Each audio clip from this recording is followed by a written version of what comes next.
নমস্কাৰ মই অমিত কুমাৰ নাথে ই কুহি পাঠৰ আন এটা নতুন ভিডিও লৈ আপোনালোক সকলোকে স্বাগতম জনাইছো আশা কৰিছো আপোনালোক সকলো কুশলে আছে আৰু পঢ়া শুনা ভালদৰে চলাই আছে আজি আমি ইণ্ডিয়ান পলিটিৰ এটা গুৰুত্বপূৰ্ণ বিষয় the comptroller and auditor general of India যাক চমুকৈ কেক বুলি কোৱা হয় আৰু অসমীয়াত ইয়াক আমি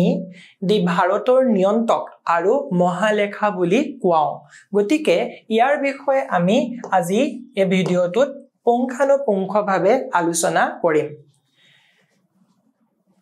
So, before starting today's session, এটা গুৰুত্বপূৰ্ণ ইনফৰমেশন আপোনালোকক জনাব বিচাৰিছো যেটো আহিবলগীয়া APSC CC 2024-25 আছে তাৰ বাবে এটা fully consolidated comprehensive course আমি লৈ আনিছো যত প্ৰি পৰা ইন্টাৰভিউ লৈকে এই তিনিটা ষ্টেজৰ সকলো প্ৰিপাৰেচন সামৰি লোৱা হৈছে গতিকে পলম নকৰি আপোনালোকে আপোনালোকৰ যে প্ৰিপাৰেচন আছে ষ্টাৰ্ট কৰি দিয়ক আৰু আমাৰ লগত সংযুক্ত হৈ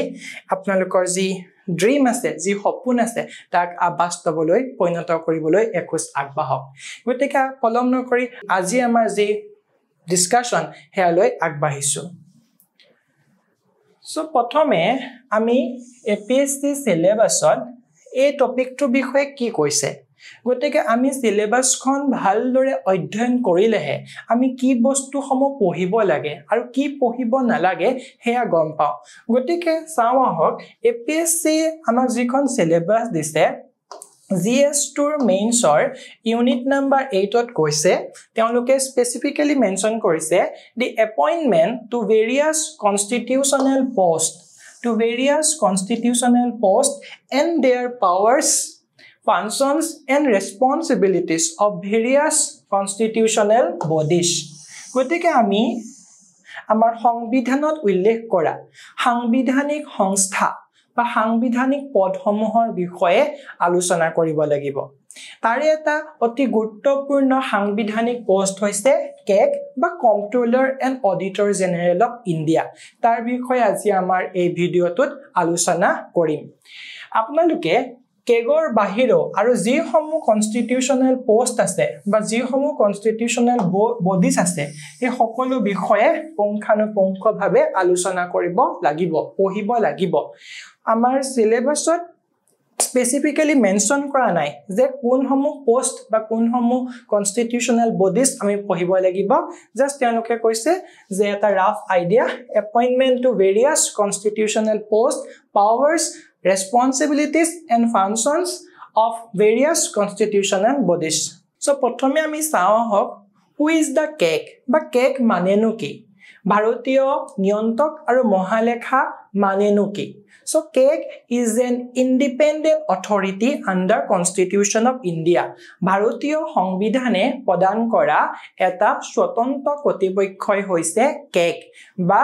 comptroller and auditor general So, CAG is an independent authority under the Constitution of India. So, independent, this is the key word. Now, he is the head of the Indian Audit and Account Department. Bharatiya Lekha aru Mahaporikha Bibhagor teo murobi hisabe karya kore. So, ami gom palu CAG ejon independent কৰ্তৃপক্ষ যি আমাৰ ভাৰতীয় সংবিধানে প্ৰদান কৰিছে ভাৰতীয় লেখা পৰীক্ষা আৰু লেখা বিভাগৰ মুৰব্বী হিচাপে তেওঁ কাৰ্য কৰে আৰু তেওঁ যেটো আমাৰ ৰাজহুৱা আয় আছে যেটো চৰকাৰী পাৰ্স বুলি কম পাব্লিক পাৰ্সৰ গাৰ্ডিয়ান হিচাপে তেওঁ কাম কৰে সো তেওঁ চৰকাৰী আয়ৰ সংৰক্ষক হিচাপে so he is the guardian of the public purse of India And আমাৰ যিসমূহ সৰকাৰি আয় আমি খৰচ কৰো সো আমি সৰকাৰি বা ৰাজহুৱা আয়সমূহ জনতাৰ বাবে কেনেকৈ দায়বদ্ধ হৈ খৰচ কৰিছো সো তেওঁলোকে the accountability of the government and other public authorities all those who spend public funds to parliament and state legislature and throw them to the people is ensured অৰ্থাৎ সৰকাৰে জনতাৰ প্ৰতি দায়বদ্ধ হৈ সৰকাৰি আয়সমূহ কেনেকৈ খৰচ কৰিছে তাৰ দায়বদ্ধতাৰ প্ৰতি তেওঁলোকে চকু ৰাখে আমি এতিয়া গম পালো কেগ মানে কি সো কেগ হৈছে ভাৰতীয় সংবিধানে প্ৰদান কৰা এটা স্বতন্ত্ৰ কৰ্তৃপক্ষ তেওঁলোক যেটো আমাৰ মহাপৰীক্ষা যেটো লেখা পৰীক্ষা আৰু লেখা বিভাগৰ মুৰব্বী হিচাপে কাম কৰে হি is da head of the Indian Audit and Account Department and also guardian of public purse যেটো আমাৰ সৰকাৰি মুদ্ৰা বা ৰাজহুৱা আয় তাৰ সংৰক্ষক হিচাপে তেওঁলোকে কাৰ্য কৰে আৰু আমাৰ যেটো ৰাজহুৱা মুদ্ৰা বা সৰকাৰি আয় সেই সমূহ জনতাৰ প্ৰতি কিমান দায়বদ্ধ হয় সৰকাৰে খৰচ কৰিছে তাক পৰীক্ষা কৰে প্ৰতিটো বস্তুৰে এটা ইতিহাস থাকে আৰু সেই ইতিহাস অধ্যয়ন কৰিলেহে বস্তুটোৰ গম্ভীৰতা আমি ভালদৰে উপলব্ধি কৰিব পাৰো গতিকে এই কেগৰ ঐতিহাসিক পটভূমিটো জনাটো খুব গুৰুত্বপূৰ্ণ তেতিয়াহে আমি এই কেগৰ যেটো ঐতিহাসিক ভূমিকা হেতু ভালদৰে বুজিব পাৰিম সো নাও চাও হক দা হিষ্টৰিকেল ব্যাকগ্ৰাউণ্ড অফ কেগ বা কেগৰ যেটো ঐতিহাসিক পটভূমি আছে এই পটভূমিটো কি আছিল সো প্ৰথমে আমাৰ 1858 ত যেতিয়া British took over the administrative control in India তেতিয়াই 1858 তে দি একাউন্টেন্ট জেনেৰেল বুলি এটা অফিস ক্ৰিয়েট কৰে the accountant general office was created in 1858 আৰু এই 1860 চনত first Auditor General of India appoint কৰে 1860 ত first Auditor General of India appoint কৰে আৰু তেওঁ আছিল Sir Edward Drummond so Sir Edward Drummond was the first Auditor General of India under British rule এই একেটা অফিসকে 1866 ত এটা আকো ৰিনিম কৰে তাক নতুনকৈ নামকৰণ কৰা হয় তেতিয়া অফিসটোৰ নাম দিয়া হয় দি কম্পট্ৰলাৰ জেনেৰেল অফ একাউন্টস 1858 ত প্ৰথমে এটা অফিস ক্ৰিয়েট কৰিলে তাৰ নাম দিলে দি একাউন্টেন্ট জেনেৰেল অফ ইণ্ডিয়া আৰু সেই অফিসটোকে নাম নতুনকৈ নামকৰণ কৰি তাৰ নামটো দিলে দি কম্পট্ৰলাৰ জেনেৰেল অফ একাউন্টস আকো 1884 ত তাক ৰিডিজাইন কৰি যেটো আমি বৰ্তমানে কেগ বুলি কওঁ সেই নতুন নামটোৰে নামাঙ্কিত কৰিলে সো 1884 ৰ পৰা সেই নামটো চলি আহিছে যাক আমি বৰ্তমানে কেগ বুলি কওঁ আৰু যিখন আমাৰ গভৰ্ণমেন্ট অফ ইণ্ডিয়া এক্ট 1919 আছিল হে একখনৰ আধাৰত এই কেগক এটা স্বতন্ত্ৰ কৰ্তৃপক্ষ বুলি অভিহিত কৰে গভৰ্ণমেন্ট অফ ইণ্ডিয়া এক্ট 1919 এ কেগক এটা স্বতন্ত্ৰ কৰ্তৃপক্ষ বুলি অভিহিত কৰে আকৌ 1935 ৰ যিখন গভৰ্ণমেন্ট অফ ইণ্ডিয়া এক্ট আছিল হে একখনে ইয়াৰ অন্তৰ্গাঁথনিক আৰু অধিক সবল কৰিবৰ কাৰণে কিছুমান প্ৰভিন্সিয়েল Auditor General পদ ক্ৰিয়েট কৰে for the federal state so আমাৰ যিসমূহ চেণ্টাৰ আৰু ষ্টেটৰ কাৰণে এটা পৃথক কেগৰ পোষ্ট ক্ৰিয়েট কৰে under Government of India Act 1935 আৰু যেতিয়া আমাৰ ভাৰত স্বাধীনতা লাভ কৰিলে আৰু আমাৰ সংবিধান প্ৰণেতা সকলে আমাৰ সংবিধানত under article 148 ৰ আধাৰত এটা স্বতন্ত্ৰ বিভাগ হিচাপে কেগক এটা স্বতন্ত্ৰ সাংবিধানিক পদ হিচাপে অভিহিত কৰে আৰু 1971 যিখন কেগৰ অধিনিয়ম আছিল সেই অধিনিয়মখনত কৈছিল কেগে আমাৰ যি একাউন্টিং আৰু অডিটিং ডিউটি আছে সেন্ট্ৰেল আৰু স্টেট গভৰ্ণমেন্টৰ হে একাউন্টিং আৰু অডিটিং ভূমিকাটো গ্ৰহণ কৰিব কিন্তু 1976 ৰ যিখন কেগৰ অধিনিয়ম তাৰ আধাৰত কয় যে কেগে অনলি অডিটিং ডিউটিজ টু হে ফুলফিল কৰিব তেওঁলোকে একাউন্টিং ডিউটিটো পালন নকৰে So এতিয়া আমি গম পালো যে কেগৰ ঐতিহাসিক পটভূমিটো 1858 ৰ পৰাই চলি আহিছে বিভিন্ন স্তৰ অতিক্ৰম কৰি 1884 ত ই যেটো আমাৰ বৰ্তমানে আমি কেগ বুলি কওঁ হে নামটো পায় আৰু তাক 1919 গভৰ্ণমেন্ট এক্টে স্বতন্ত্ৰ মৰ্যাদা দিয়ে 1935 গভৰ্ণমেন্টে তা আন্তঃগাঁথনি আৰু অধিক সবল কৰি ফেডাৰেল স্টেট সমূহৰ কাৰণে প্ৰভিন্সিয়েল কেগৰ পদ ঘোষণা কৰে আৰু আমাৰ সংবিধান প্ৰণেতাসকলে সাংবিধানিক মৰ্যাদা প্ৰদান কৰি আণ্ডাৰ আৰ্টিকল 148 ৰ আধাৰত এটা সাংবিধানিক স্বতন্ত্ৰ পদ বুলি ঘোষণা কৰে আৰু বৰ্তমানে কেগে অনলি দা অডিটিং ভূমিকাটো গ্ৰহণ কৰে ষ্টেট আৰু চেন্ট্ৰেল গভৰ্ণমেণ্টৰ যি সমূহ চৰকাৰী আয় আছে সেই সমূহৰ যেটো অডিট কৰিব লাগে হে অনলি অডিটিং ভূমিকাটো পালন কৰে আণ্ডাৰ দা কেগ এক্ট 1976 এই প্ৰত্যেকটো ইনফৰমেশনে খুব ইম্পৰ্টেন্ট আপোনালোকে ভালদৰে চাই লব আগবাঢ়িছো এতিয়া চাওঁহক কেগৰ সাংবিধানিক বৈশিষ্ট্যসমূহ সংবিধানৰ অনুচ্ছেদ সমূহত কেগৰ বিষয়ে কি উল্লেখ কৰিছে তাৰ সম্পৰ্কে বিস্তৃতভাৱে চাওঁহক সো আণ্ডাৰ আৰ্টিকল 148 ত কেগৰ এপইন্টমেন্ট অথ আৰু condition of service অৰ্থাৎ কেনেকৈ নিযুক্তি প্ৰদান কৰিব তেওঁলোকক শপত কোনে গ্ৰহণ কৰাব আৰু condition of service তেওঁলোকে নিজৰ সেৱা আগবঢ়োৱাৰ ক্ষেত্ৰত কিছুমান condition বা কিছুমান চুক্তি যদি আছে এই সকলো সমূহ আণ্ডাৰ আৰ্টিকল 148 ত সামৰি লৈছে Under Article 149 তেওঁলোকৰ ডিউটিজ আৰু পাৱাৰছ সম্পৰ্কে আমাক ডিটেইলছত আগবঢ়াইছে So duties and powers of বিষয়ে কোনটো অনুচ্ছেদে কৈছে under article 149 under article 150 কৈছে যদি ৰাষ্ট্ৰপতিয়ে সময়ে এডভাইস বিচাৰে কেগৰ পৰা তেতিয়া ৰাষ্ট্ৰপতি মহোদয়ক কেগে হে পৰামৰ্শ আগবঢ়াব অৰ্থাৎ ৰাষ্ট্ৰপতি মহোদয়ে যদি কেগক কিছুমান পৰামৰ্শ বিচাৰে অডিটিংৰ ওপৰত কিছুমান ৰিপৰ্ট বিচাৰে তেতিয়া কেগে ৰাষ্ট্ৰপতি মহোদয়ক হে পৰামৰ্শ ৰিপৰ্ট সমূহ দিবলৈ বাধ্য আণ্ডাৰ আৰ্টিকল 150 আৰু আণ্ডাৰ আৰ্টিকল 151 ত কৈছে আমাৰ কেগে annually তেওঁলোকৰ যেটো ৰিপৰ্ট আছে হে ৰিপৰ্টটো আমাৰ ৰাষ্ট্ৰপতি মহোদয়ৰ ওচৰত সাবমিট কৰিব লাগে আণ্ডাৰ আৰ্টিকল 151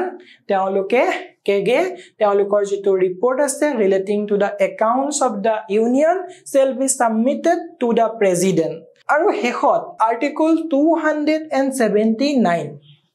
আৰ্টিকল 279 ত যেটো আমাৰ নেট প্ৰসিড যেটো মুঠ আই হে নেট প্ৰসিডৰ ওপৰত কেগে আমাৰ যেটো ফাইনাল সিদ্ধান্ত তেওঁলোকে আমাক সাৰ্টিফাইড কৰি দিয়ে আৰু তেওঁলোকৰ যেটো সিদ্ধান্ত হেতুৱে আমাৰ হে সিদ্ধান্ত হয় গতিকে আমি গম পালো যে 148 ত আমাৰ যেটো কেগৰ এপইন্টমেন্ট অথ আৰু কন্ডিশনৰ বিষয়ে কৈছে 149 ত ডিউটিজ এন্ড পাৱাৰ সম্পৰ্কে কৈছে 150 ত যদি ৰাষ্ট্ৰপতিয়ে পৰামৰ্শ বিচাৰে তেতিয়া কেগে হে পৰামৰ্শ দিব লাগিব 151 ত কৈছে যে তেওঁলোকে গুটে এনুৱেল ৰিপৰ্টটো আমাৰ ৰাষ্ট্ৰপতি মহোদয়ক ওচৰত সাবমিট কৰিব লাগে এনুৱেলি আৰু 279 ত কৈছে যেটো নেট প্ৰসিড অফ আ নেশন তাৰ finally certified কৰে কেগে আৰু তেওঁৰ ডিসিশনে ফাইনাল হয় যেটো নেট প্ৰসিড বা মুঠ যেটো আই তাৰ ওপৰত কেগে যেটো আমাক স্বাক্ষৰ প্ৰদান কৰিব আৰু যেটো সিদ্ধান্ত দিব তেওঁ সিদ্ধান্তই সৰ্বা গতিকে প্ৰত্যেকটো আৰ্টিকল খুব ইম্পৰ্টেন্ট আমি অহা দেখিছো পৰীক্ষাত কেতিয়াবা সুধি দিয়ে কোনটো আৰ্টিকলে কি কৈছে গতিকে আৰ্টিকল কিটা ভালদৰে চাই লব এতিয়া আমি চাওঁহক এপইন্টমেন্ট টাৰ্ম এন্ড ৰিমুভেল অৰ্থাৎ কেগক কেনেকৈ আমি নিযুক্তি প্ৰদান কৰো কিমান সময়ৰ কাৰণে নিযুক্তি প্ৰদান কৰো বা তেওঁলোকক কেতিয়াবা তেওঁলোকৰ যেটো সাংবিধানিক পদ আছে তাৰ পৰা অপসাৰণ যদি কৰা হয় কিয় কৰা হয় এই সকলোবোৰ প্ৰক্ৰিয়া আলোচনা কৰো সো কেগক এপইন্ট কৰে president So Rashtrapati Mohodaye a kegok appoint kore. So the keg is appointed by the President of India by a warrant under his hand and seal. Orthat Rashtrapati Mohodaye kegok nijukti pradan kore. Teolukok সবছৰৰ কাৰণে appoint কৰা হয় আৰু তেওঁলোক maximum 65 বছৰ 65 বছৰৰ কাৰণে কাৰ্য কৰিব পাৰে অৰ্থাৎ তেওঁলোকৰ পদটোৰ সময়সীমা 6 বছৰৰ কাৰণে তেওঁলোকক নিযুক্তি প্ৰদান কৰা হয় আৰু তেওঁলোকৰ উচ্চতম সময়সীমা 65 বছৰ 65 years আৰু তেওঁলোকে যিকোনো সময়তে অফিচৰ পৰা ৰিজাইন ল'ব পাৰে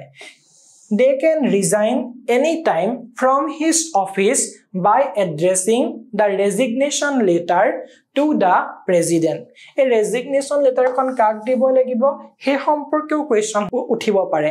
গতিকে তেওঁলোকে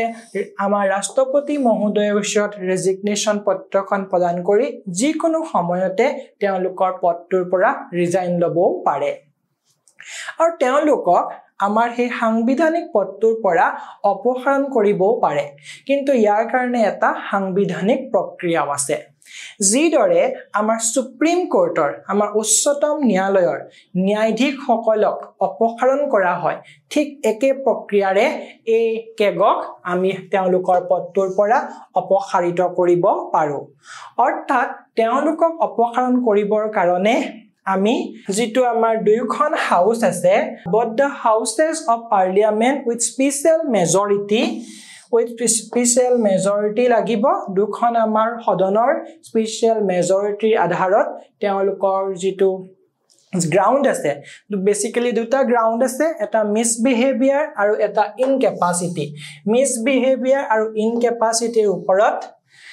ভিত্তি কৰি দুখন সদনৰ স্পেশাল মেজৰিটিৰ আধাৰত তেওঁলোকৰ সাংবিধানিক পদটোৰ পৰা আমি অপসাৰণ কৰিব পাৰো সো আমি গম পালো যে কেগক কোনে নিযুক্তি প্ৰদান কৰে ৰাষ্ট্ৰপতি মহোদয়ে 6 বছৰৰ কাৰণে আৰু এজন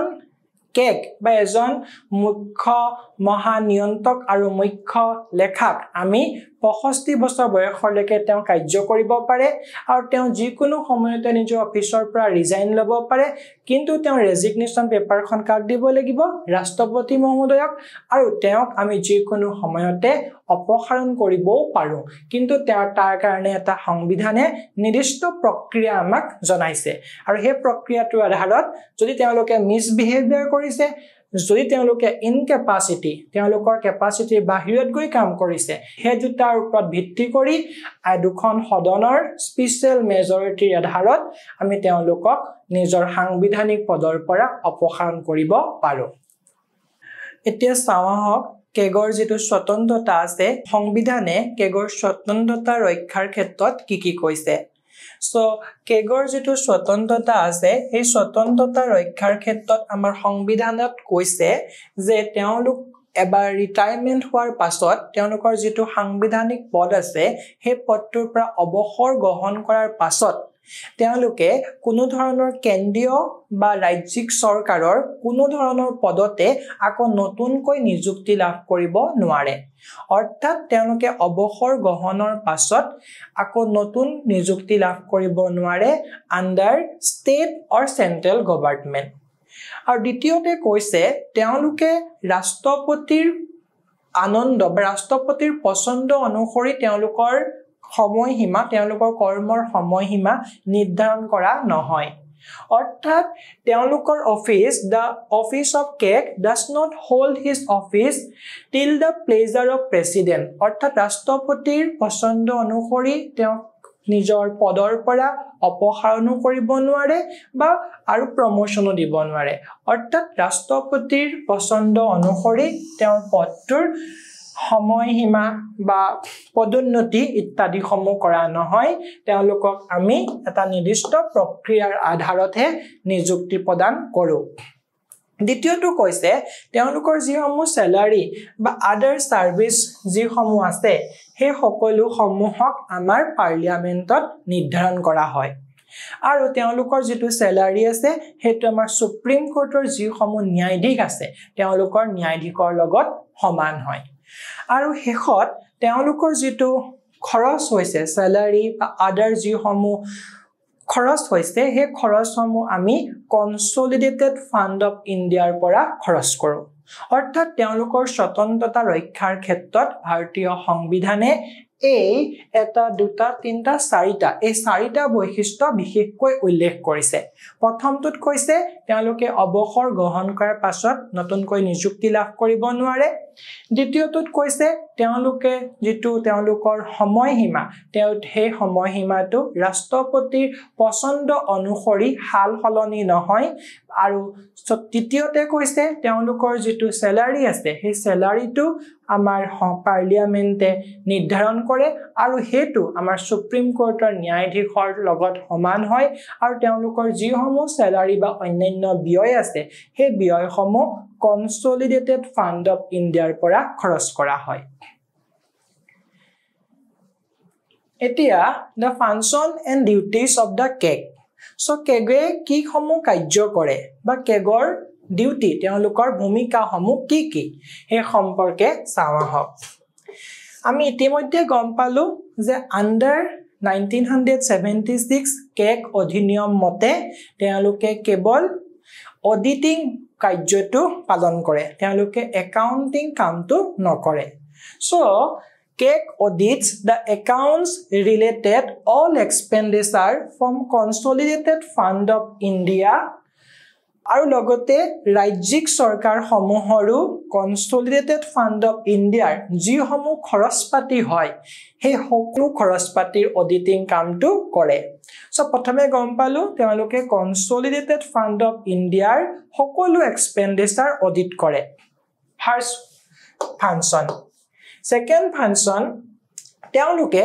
যেটো contingency fund of India of central and of state প্ৰত্যেকখন ৰাজ্য চৰকাৰ আৰু কেন্দ্ৰীয় চৰকাৰৰ যেটো contingency fund আছে তাৰ সকলো ব্যয় তাৰ সকলো এক্সপেন্ডিচাৰৰ অডিটিং কামটো তেওঁলোকৰ ফাংচনৰ অন্তৰ্ভুক্ত তদুপৰি তেওঁলোকে আৰু কি অডিট কৰে CAG audits all trading, manufacturing, profit, loss accounts, balance sheet, and other subsidiary account kept any department of the central government and the state government. অৰ্থাৎ চৰকাৰী central হওক বা ৰাজ্যিক হওক চৰকাৰী খণ্ডৰ প্ৰত্যেকটো বিভাগৰ সকলো ব্যয়ৰ যেটো খতিয়ান যেটো পৰীক্ষা নিৰীক্ষা যেটো লেখা পৰীক্ষা তেওঁলোকে কেনেকে হিসাব পৰীক্ষণ কৰে গতিকে প্ৰত্যেকটো ডিপাৰ্টমেন্টৰ সকলো সমূহ খৰচ বিশেষকৈ ট্ৰেডিং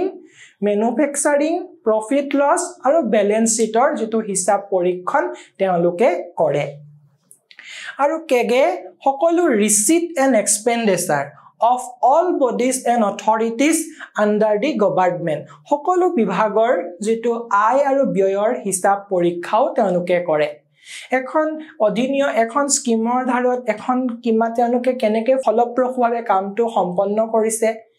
হে সকলো ফলপ্ৰসূতাটো কিমান দৰে ফুলফিল কৰিছে হেতু চাবৰ কাৰণে তেওঁলোকে হিসাব পৰীক্ষণ যেটো ভূমিকা তেওঁলোকে পূৰণ কৰে আৰু আমি ইতিমধ্যে কলো যেটো আমাৰ নেট প্ৰসিড হয় যেটো আমাৰ মুঠ আয় হয় হে মুঠ আয়টোৰ সাৰ্টিফাইড কৰে কেগে তেওঁলোকৰ সিদ্ধান্তই সৰ্বেসৰ্বা এতিয়া আমি গম পালো যেটো আমাৰ কনসলিডেটেড ফান্ড অফ ইণ্ডিয়া আৰু যেটো কন্টিনজেন্সি ফান্ড অফ ইণ্ডিয়া তাৰ আন্ডাৰত যি সমূহ এক্সপেন্ডিচাৰ হয় হে সকলো সমূহ ব্যয়ৰ যেটো হিসাব পৰীক্ষা হেতু কোনে কৰে কেগে কৰে তাৰ উপৰিও আমাৰ যেটো চৰকাৰী ৰাজ্যিক চৰকাৰ আৰু আমাৰ কেন্দ্ৰীয় চৰকাৰৰ সকলো বিভাগৰ ব্যয়সমূহ বিশেষকৈ ট্ৰেডিং ম্যানুফ্যাকচাৰিং প্ৰফিট লস আৰু ব্যালেন্স শীট ইত্যাদি ব্যয়সমূহৰ সম্পূৰ্ণ হিসাব পৰীক্ষণ কোনে কৰে কেগে কৰে গতিকে এই সমূহ ফাংচন আৰু ডিউটিজ কেগে ফুলফিল কৰে এতিয়া কেগে আমাক আমি ইতিমধ্যে কলো ৰিপৰ্ট দিয়ে কেগে এনুৱেলি আমাৰ ৰাষ্ট্ৰপতি মহোদয়ক ৰিপৰ্ট দিয়ে আৰু যেতিয়া ৰাজ্যিক চৰকাৰ হ'ব তেতিয়া গভৰ্ণৰ বা ৰাজ্যপালক ৰিপৰ্ট দিয়ে এটা কেগে কি ৰিপৰ্ট দিয়ে আৰু সেই ৰিপৰ্টসমূহক আমি কেনেকৈ ভাগ বিতৰণ কৰিব পাৰো হে সম্পৰ্কে চাওয়া হওক So KG submit কৰে KG submits his audit reports তেওঁলোকৰ যেটো হিসাব পৰীক্ষণ ৰিপৰ্ট এই ৰিপৰ্টটো submit কৰে relating to the accounts of the central and state to president and governor কেন্দ্ৰীয় হলে ৰাষ্ট্ৰপতি মহোদয়ক আৰু যদি ৰাজ্যিক হয় তেতিয়া ৰাজ্যপাল বা গভৰ্ণৰৰ ওচৰত সাবমিট কৰে আৰু হে ৰাষ্ট্ৰপতি মহোদয় আৰু ৰাজ্যপালে হে ৰিপৰ্টটো আমাৰ পাৰ্লিয়ামেন্ট আৰু ষ্টেট লেজিসলেচাৰৰ ওচৰত প্ৰস্তুত কৰে আৰু তাৰ পিছত আমি হেখন সদনত পাঠ কৰে গতিকে আমি গম পালো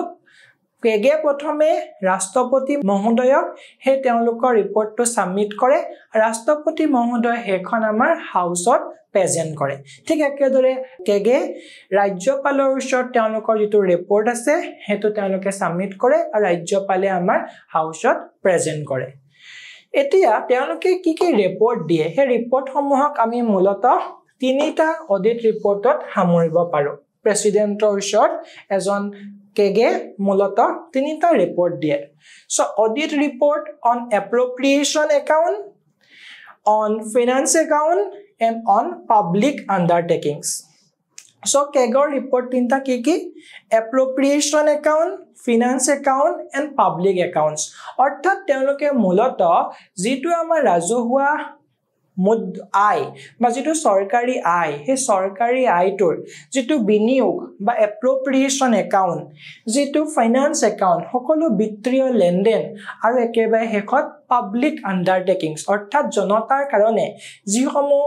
আই বন্টন হৈছে হে সমূহ কেনেকৈ খৰচ কৰা হৈছে হে সকলোৰ হিসাব পৰীক্ষা কৰে আৰু হে হিসাব পৰীক্ষা কৰাৰ পাছত তিনিটা ৰিপৰ্টৰ আধাৰত আমাৰ ৰাষ্ট্ৰপতি মহোদয়ৰ ওচৰত তেওঁলোকৰ ৰিপৰ্ট কেটা সাবমিট কৰে আৰু ৰাষ্ট্ৰপতি মহোদয়ে হে ৰিপৰ্ট কেটা আমাৰ সদনত হাউসত প্ৰেজেন্ট কৰে এটোৱে হৈছে কেগৰ ৰিপৰ্টৰ যেটো সাধাৰণ প্ৰক্ৰিয়া যেটো সাংবিধানিক প্ৰক্ৰিয়া বৰ্তমান সময়ত এপিএসসিৰ যেটো প্ৰশ্ন সোধাৰ ধৰণ প্ৰায় ইউপিএসসি দৰে হৈ পৰিছে গতিকে আমি প্ৰত্যেকটো বস্তুৰ পুংখানুপুংখ বৈশিষ্ট্য তাৰ কম্পেৰিজন সকলো বস্তু জানিব লাগিব গতিকে আমি এতিয়া চাও আহক CAG in India and CAG in ব্ৰিটেনৰ মাজৰ এটা কম্পেৰিজন সো যেটো আমাৰ কেগ ইন ইন্ডিয়া আৰু কেগ ইন ব্ৰিটেনৰ মাজৰ এটা ডিফাৰেন্স আছে এই ডিফাৰেন্সটো বুজোৱা হক আমাৰ যেটো কেগ ইন ইন্ডিয়া আছে তেওঁলোকে মূলতঃ যেটো অডিটৰ জেনেৰেল হিচাপে তেওঁলোকৰ কাৰ্যটো ফুলফিল কৰে so keg in India basically fulfill the duty of auditor general but in Britain it has the power both comptroller as well as auditor general so Britainot তেওঁলোকে দুটা ভূমিকায় comptroller as well as auditor general হিচাপে কাৰ্য পালন কৰে কিন্তু ইন্ডিয়াত কেৱল auditor general হিচাপে এজন কেগে তেওঁ কাৰ্য পালন কৰে দ্বিতীয়তে আমাৰ ইন্ডিয়াত তেওঁলোকৰ যেটো কাৰ্য হেতু এটা আমাৰ পাব্লিক এক্সপেন্ডিচাৰ এটা প্ৰজেক্টত খৰচ হোৱাৰ পাছত তাও কিমান কেনেকৈ খৰচ হল এই প্ৰজেক্টৰ ফলপ্ৰসূতা আৰু ব্যয় তেওঁলোকে হিসাব পৰীক্ষণ কৰে অৰ্থাৎ আমাৰ গতে প্ৰক্ৰিয়াটোক আমি কব পাৰো এক্স পোষ্ট ফেক্টো ফেনোমেনন অৰ্থাৎ কামটো হৈ যোৱাৰ পাছত তাৰ ফলপ্ৰসূতা তাৰ হিসাব পৰীক্ষণ কৰা হয় কিন্তু ব্ৰিটেনত যেতিয়া পাব্লিক এক্সপেন্ডিচাৰ এটা এমাউন্ট নিৰ্ধাৰণ কৰিব কেগৰ অনুমতিৰ পাছতহে তেওঁলোকে কব যে এটা প্ৰজেক্টত আমাক 1000 crore লাগিব মানে পাউণ্ড লাগিব অৰ্থাৎ কেগৰ অনুমতিৰ পাছতহে হে প্ৰজেক্টৰ বাবে এটা যেটো নিৰ্ধাৰিত এমাউন্ট নিৰ্ধাৰণ কৰা হয় কিন্তু ইন্ডিয়াত প্ৰজেক্টৰ বাবে নিৰ্ধাৰিত হৈ যোৱাৰ পাছত হে প্ৰজেক্টটো কিমান ফুলফিল হল এক্সপেন্ডিচাৰ আৰু তাৰ ৰিজাল্ট তাৰ চেক কৰা হয় গতিকে আমাৰটো হৈছে এক্স পোষ্ট ফেক্টো আৰু এওঁলোকৰটো হৈছে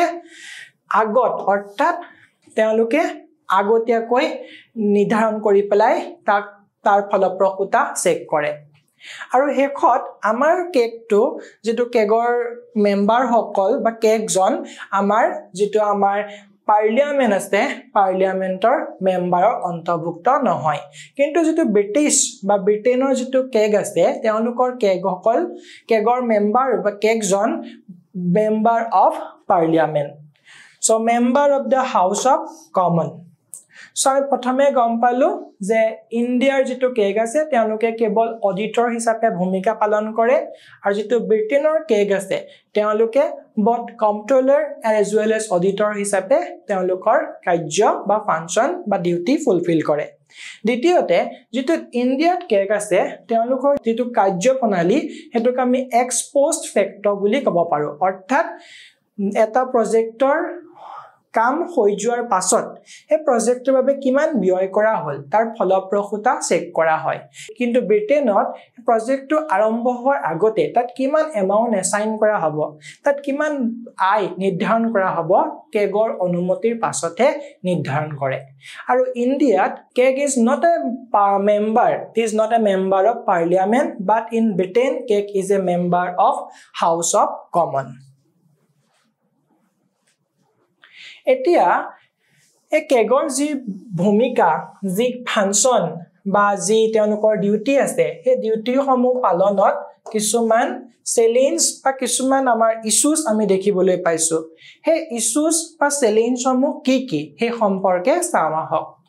সো প্ৰথমে নো লেট ডাউন ক্ৰাইটেৰিয়া আমাৰ সংবিধানে তেওঁলোকৰ কোৱালিফিকেশন বা তেওঁলোকৰ এপইন্টমেন্টৰ কেনেকে এটা সিলেকশন প্ৰসিডিউৰ হ'ব সেই সম্পৰ্কে আমাৰ সংবিধানত একো উল্লেখ কৰা নাই গতিকে সেই উল্লেখ নকৰাৰ কাৰণে ইয়াৰ যেটো ট্ৰান্সপাৰেন্সি আছে তাৰ ক্ষেত্ৰত কেতিয়াবা প্ৰশ্ন হোৱা দেখা যায় গতিকে নো লেট ডাউন ক্ৰাইটেৰিয়া এই ক্ৰাইটেৰিয়া সমূহ নিৰ্ধাৰণ নকৰাৰ বাবে ইয়াৰ যেটো স্বতন্ত্ৰতাৰ ক্ষেত্ৰত আমাৰ প্ৰশ্ন উঠা দেখা যায় যেহেতু আমাক কোনো বিশেষ কোৱালিফিকেশন বা সিলেকশন প্ৰসিডিউৰৰ বিষয়ে সংবিধানত একো উল্লেখ কৰা নাই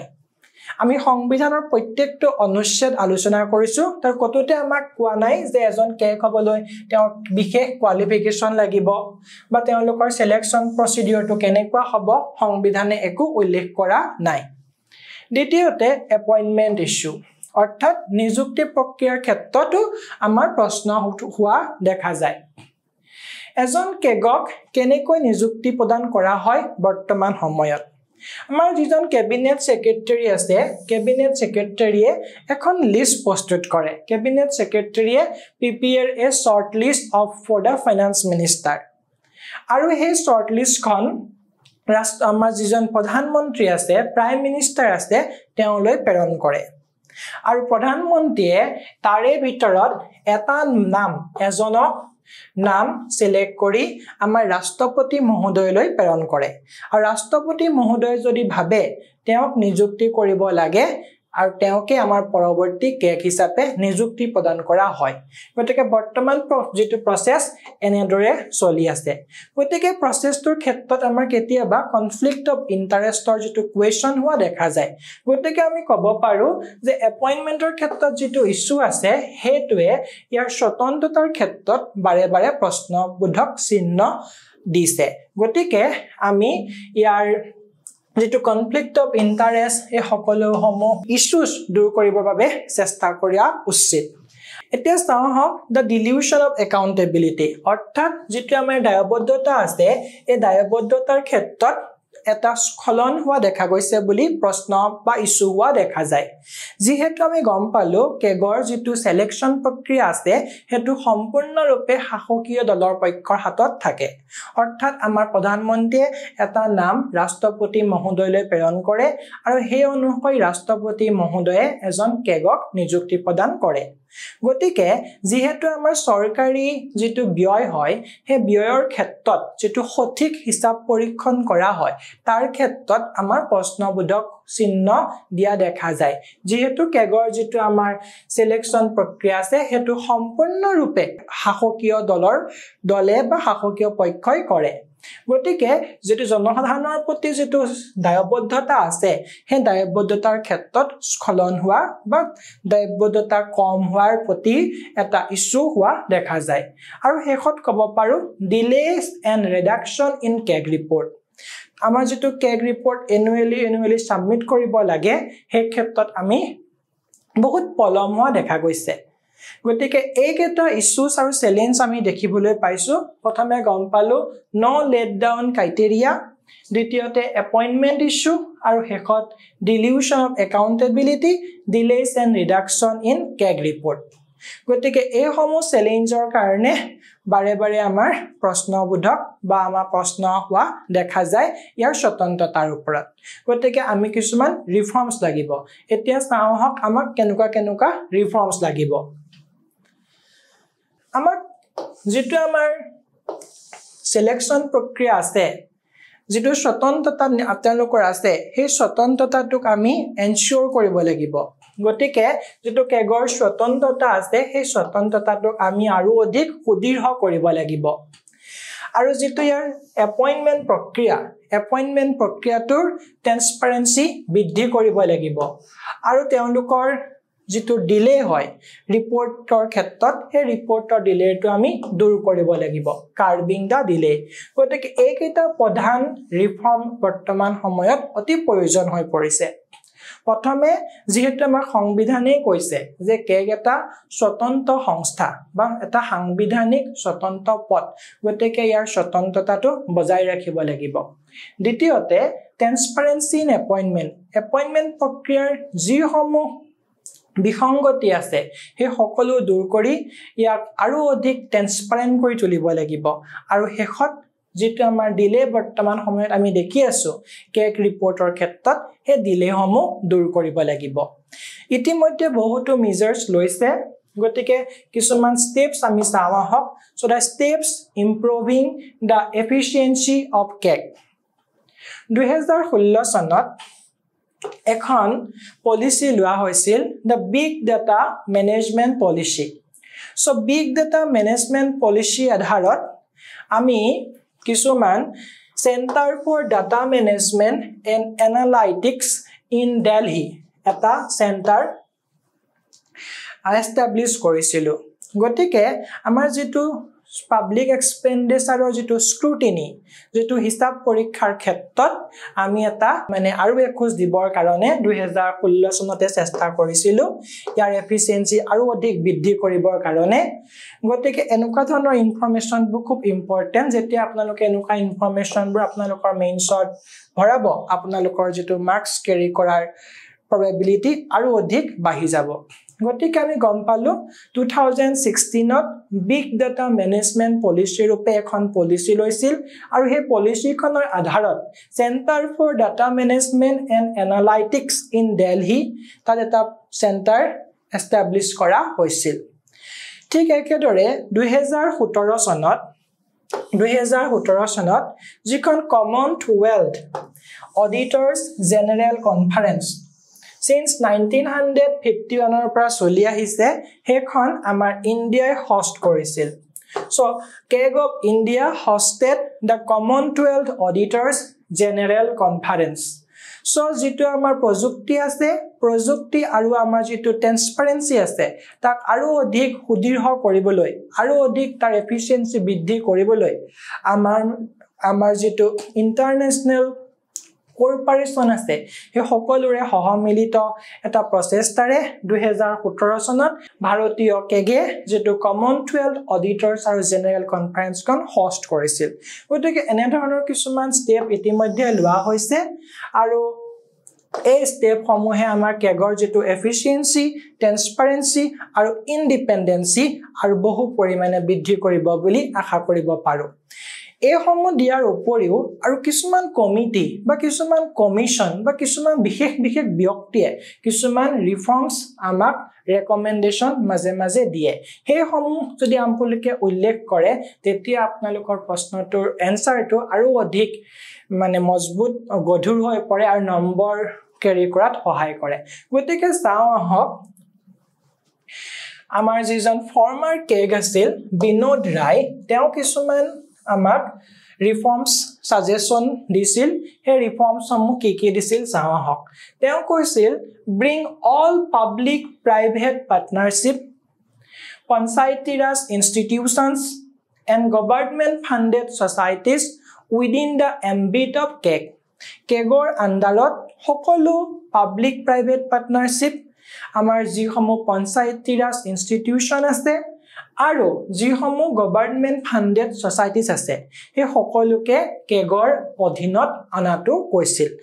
প্ৰথম সাজেশন দিছিল দ্বিতীয়টো কৈছিল যিখন আমাৰ কেগ অধিনিয়ম 1971 ইতিমধ্যে আমাৰ চলি আছে সেইখনক আমি আৰু সময়ৰ লগত সেইখন এমেন্ড কৰিব লাগে গতিকে আমি চেঞ্জ খিনি গ্ৰহণ কৰি আমাৰ যেটো ট্ৰান্সপাৰেন্সি আছে আৰু যেটো এফিচিয়েন্সি আছে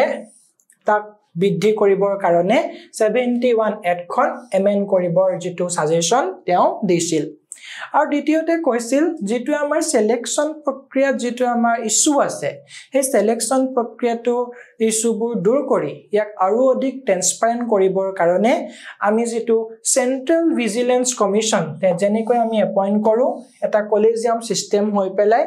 এজন মিলিট এখন ফৰামৰ সহায়ত যেনেকৈ তেওঁলোকক এপইন্ট কৰা হয় ঠিক একেদৰে আমাৰ কেক নিযুক্তি প্ৰক্ৰিয়াটো এটা কলেজিয়াম সিস্টেম বা এটা ফৰামে এখন ফৰাম গঠন কৰি হে ফৰামখনৰ ডিসিশনৰ আধাৰত তেওঁলোকক নিযুক্তি প্ৰদান কৰিব লাগে অৰ্থাৎ বিনোদ ৰায়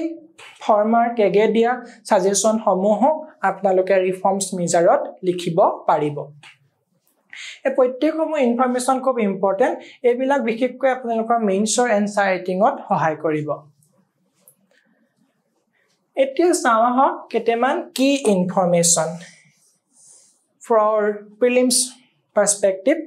enuka horu question keteba oha dekha jay statement ot dui eta information di die so ami prothom khon slide ete gom paisilu je bharator prothom first auditor general jon hoise Sir Edward Drummond in 1860 sonote teo appoint kora hoisil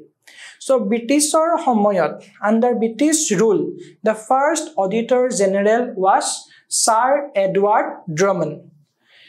But after independence, so independent India's first CAG. So independent India's first CAG asil B. Narahari Rao from 1948 to 54. So Swadhin Bharator Prothomjon Moha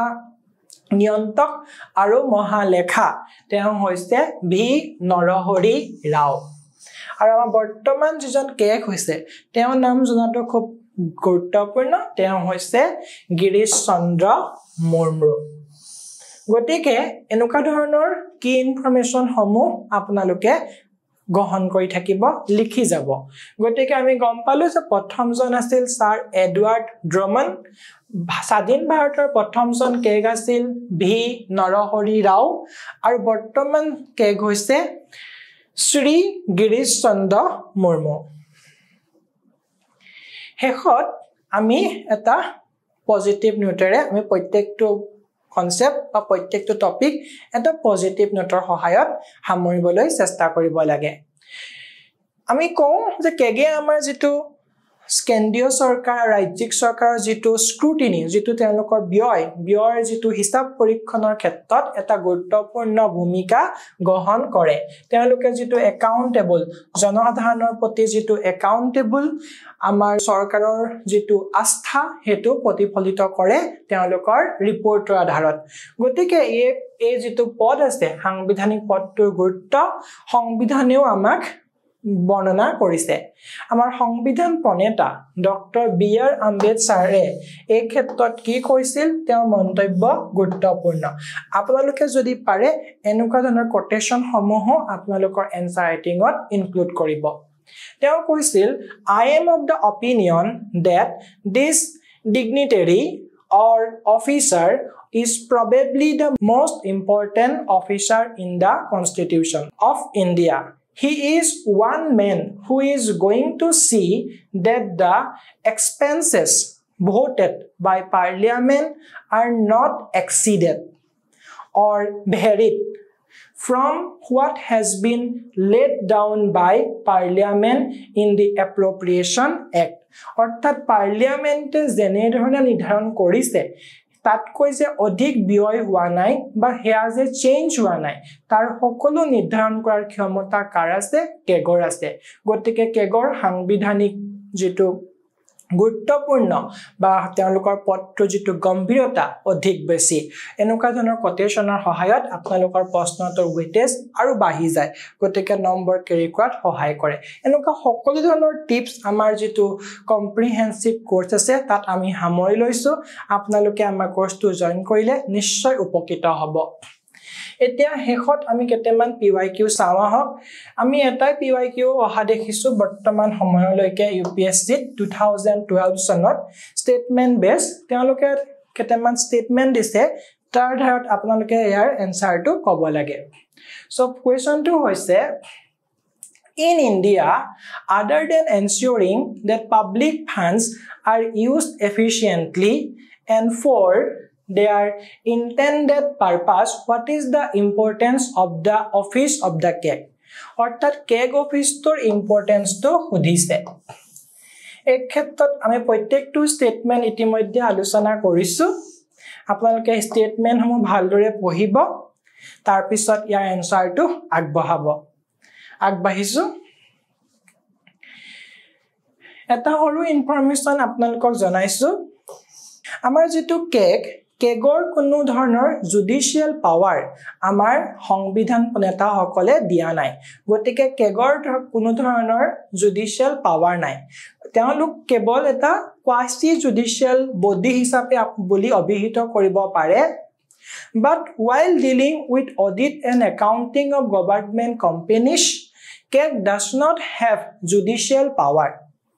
CAG is only an advisory body. CAG is only an advisory body. Enuka statement di dibo advisory body, judiciary body tetia apnalokor confuse create hoy. Gotike enuka dhonor bilakor oprot ki information bilakor oprot otyodhik gurutto arop koribo. Etia duta previous year mains or question ami oha dekhisu tar uporat soko porao UPSC 2018 ot ahisil the CAG has a very vital role to play explain how this is reflected in the methods and terms of his appointment as well as the range of powers he can exercise আমি কলো যে আমাৰ সংবিধানে মূলত 148 148 149 140 150 151 আৰু 279 এই article কেটাৰ সহায়ত ইয়াৰ টাৰ্মস আৰু পাৱাৰছৰ বিষয়ে আমাক কৈছে গতিকে আপোনালোকে হে according to article যদি আপোনালোকে আৰ্টিকলটো মেনশন কৰি ইয়াৰ টাৰ্ম পাৱাৰছ এই সকলো সমূহ ভালদৰে পুংখানুপুংখভাৱে লিখিব পাৰে অৰ্থাৎ ইয়াৰ যেটো ভাইটাল ৰোল আছে হে ৰোলটো আপোনালোকৰ এনসাৰৰ পৰা ৰিফ্লেক্ট কৰিব লাগিব আমি ইয়া পইতিয়া কেনেকৈ নিযুক্তি প্ৰদান কৰা হয় ইয়াৰ টাৰ্ম কিমান হয় 6 বছৰৰ কাৰণে কেওক আমি নিযুক্তি প্ৰদান কৰো ম্যাক্সিমাম সময় হিমা 65 বছৰলৈকে এজন কেগক আমি নিযুক্তি প্ৰদান কৰিব পাৰো এই সকলোবোৰ বিষয় তেওঁলোকৰ power function duties each and everything should be right in a very concise precise manner and last question the exercise of the CAG's power in relation to the accounts of the union and the states is derived from the article 149 mar 149 ot ki koisil the duties and powers of the CAG so 149 ot jenekoi teolokor powers er kotha koa hoise আপোনালোকে discuss কৰিব লাগে discuss whether the audit of the government's policy implementation could amount to overstepping its own CAG jurisdiction আমাৰ সময়ৰ লগে লগে কিছুমান change আহিছে গতিকে বৰ্তমান সময়ৰ যি সমূহ পলিসি আছে হে পলিসি সমূহৰ ওপৰত ভিত্তি কৰি পৰিস্থিতি আৰু পৰিবেশ অনুযায়ী তেওঁলোকৰ যেটো jurisdiction আছে তেওঁলোকৰ যেটো সিদ্ধান্ত গ্ৰহণৰ যেটো হিসাব পৰীক্ষণৰ ভূমিকা আছে তাতো চেঞ্জ আহিছে গতিকে হে চেঞ্জ সমূহৰ কথা উল্লেখ কৰি আপোনালোকে পলিসি ইমপ্লিমেন্টেশনত কেগৰ যেটো গুৰুত্বতা হে গুৰুত্বতাটো উপলব্ধি কৰাব লাগিব ৰিফ্লেক্ট কৰিব লাগিব গতিকে পলিসি ইমপ্লিমেন্টেশনত নিশ্চয় চেঞ্জ আহিছে ঠিক তাত জেনেদৰে চেঞ্জ আহিছে কেগৰ ভূমিকাটো কিছুমান চেঞ্জ আহিছে হে চেঞ্জ সমূহৰ পিছতো আমি কেগৰ যেটো গুৰুত্বতাটো নুই কৰিব নোৱাৰো গতিকে কেগৰ ভূমিকা ইয়াত প্ৰতিফলিত কৰিব লাগিব আমাৰ যেটো কম্প্ৰিহেনসিভ কোৰ্স আমি লঞ্চ কৰিছো তাত আমি কেনেকৈ এনসাৰ ৰাইটিং কৰিব লাগে এটা মডেল এনসাৰ কেনেকৈ লিখিব লাগে হে সকলো সমূহ সামৰি লৈছো আপোনালোকে যেতিয়া আমাৰ কোৰ্সটো জয়েন কৰিব নিশ্চয় এই সকলো সমূহ সুবিধা লাভ কৰিব ইতিমধ্যে আমি কেগৰ জাস্ট সাংবিধানিক যেটো পদ আছে এটা নিৰ্দিষ্ট পদ কেগৰ বিষয়ে আলোচনা কৰিছো বাকি সকলো পদ আমি পুংখানুপুংখভাৱে আলোচনা কৰিব লাগিব আশা কৰিছো আজি ভিডিওটো ভালদৰে বুজি পাইছে যদি কিবা থাকি গৈছে কোবা ডাউট আছে কমেন্ট সেকশনত জনাব আপোনালোকৰ ডাউটসমূহ সলভ কৰিবলৈ চেষ্টা কৰিম ধন্যবাদ